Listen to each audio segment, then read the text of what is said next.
Good evening, my darling grandchildren. Today is Good Friday, and this is the second story in our Easter stories of Peter Rabbit. We have 3 more to go, and tonight's one is called The Tale of the Flopsy Bunnies and Mrs. Tittlemouse. Do hope you enjoy it. Love you all. When Benjamin Bunny grew up, he married his cousin Flopsy. They had a large family, and they were very improvident and cheerful. I do not remember the separate names of their children. They were generally just called the Flopsy Bunnies. As there was not always enough to eat, Benjamin used to borrow cabbages from Flopsy's brother, Peter Rabbit, who kept a nursery garden. And when Peter Rabbit had no cabbages to spare, the Flopsy Bunnies went across the field to a rubbish heap in the ditch outside Mr. McGregor's garden. Yuck. Mr. McGregor's rubbish heap was a mixture of jam pots, paper bags, rotten marrows, and an old boot or two. One day, oh joy, there was a quantity of overgrown lettuces. A little wood mouse was picking over the rubbish.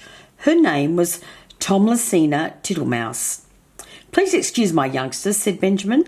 "They have waited overlong for their lunch today." "Then I think I shall go home," said Mrs. Tittlemouse, "before I'm eaten in mistake for a lettuce." Mrs. Tittlemouse lived alone in a bank under a hedge. Such a funny house. There were yards and yards of sandy passages leading to storerooms and nut and seed cellars. There was a kitchen, a parlour, which is a room you can invite guests in and have a little chat to, a pantry and a larder. A larder is a cupboard where you store your food. Also, there was Mrs. Tittlemouse's bedroom where she slept in a little box bed. Mrs. Tittlemouse was the most terribly peculiar little mouse, always sweeping and dusting the soft sandy floors. One day, a little old woman ran up and down in a red spotty cloak. "Your house is on fire, Mother Ladybug. Fly away home." Another day, a big fat spider came in to shelter from the rain. "Go away, you bold-bagged spider, leaving ends of cobweb all over my nice clean house." Mrs. Tittlemouse went to a distant storeroom to fetch cherry stones and thistledown seed. Suddenly, around a corner, she met Babbity Bumble and several other bees buzzing fiercely. "What an intrusion," said Mrs. Tittlemouse crossly. "I will ask Benjamin Bunny to help me drive out these tiresome bees." The Flopsy Bunnies simply stuffed lettuces, and one after another they were overcome with slumber. Benjamin was not so much overcome as his children. Before going to sleep, he was sufficiently wide awake to put a paper bag over his head to keep off the flies. Mrs. Tittlemouse rustled along the paper bag and wakened Benjamin Bunny. "Mr. Benjamin, I'm so sorry to disturb you, but I thought to ask a favour of you." Benjamin stirred sleepily. Then they heard a heavy tread above their heads. Mr. McGregor was approaching. "The Flopsy Bunnies. Mr. McGregor is sure to see the Flopsy Bunnies," said Mrs. Tittlemouse. "We must wake them up. We must warn them." But it was impossible to wake the Flopsy Bunnies. A robin darted around Mr. McGregor's head, trying to distract him. Suddenly he emptied out a sackful of lawn mowings right upon the top of the sleeping Flopsy Bunnies. Mr. McGregor looked down and saw some funny little brown tips of ears sticking up through the lawn mowings. Presently a fly settled on one of them and it moved. Mr. McGregor climbed down into the rubbish heap. 1, 2, 3, 4, 5, 6 little rabbits," he said as he dropped them into his sack. Mr. McGregor tied up the sack and left it in the wall. He went to put away the mowing machine. Then Mrs. Tittlemouse came out of her jam pot and Benjamin took the paper bag off his head. They could see the sack up on the wall.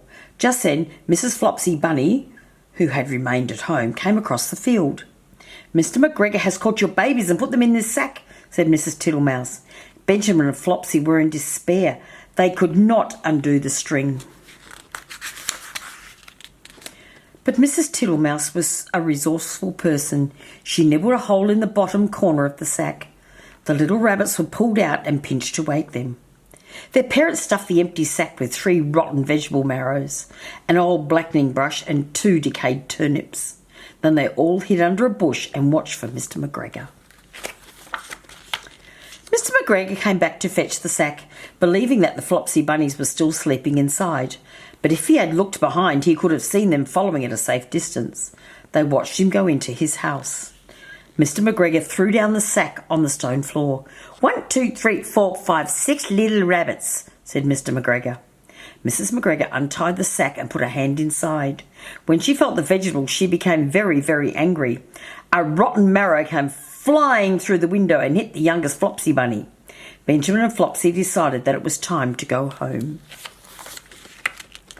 When Mrs. Tittlemouse got back to the parlour, she heard someone coughing in a fat voice, and there was Mr. Jackson. "Dearie me, you have got very wet feet," said Mrs. Tittlemouse. He sat and smiled, and the water dripped off his coat-tails. Mrs. Tittlemouse went round with a mop. He sat such a while that he had to be asked if he would take some dinner. First she offered him cherry stones. "No teeth, no teeth," mumbled Mr. Jackson. "Thistledown seed," said Mrs. Tittlemouse. "Tiddly widdly widdly, poof poof poof," said Mr. Jackson, blowing thistledown all over the room. Then he rose from the table and began to look in the cupboards for some honey. Mrs. Tittlemouse followed with a dishcloth. They went along a sandy passage. Mr. Jackson met Babbity Bumble around a corner and snapped her up and put her down again. "I do not like bumblebees. They are all over bristles," said Mr. Jackson, wiping his mouth with a coat sleeve. "I shall go distracted," scolded Mrs. Tittlemouse. Mr. Jackson pulled out the bee's nest and ate the honey. The bees gathered up their pollen bags and flew away to find a quieter place for their nests. Mrs. Tittlemouse shut herself in the nut cellar. When she ventured out, everybody had gone away, but the untidiness was something dreadful. She went out and fetched some twigs to partly close up the front door. But she was too tired to do any more. She fell asleep in her chair. Next morning she got up very early and did a spring cleaning, which lasted a fortnight. When it was all neat and clean, she gave a party to 5 other mice.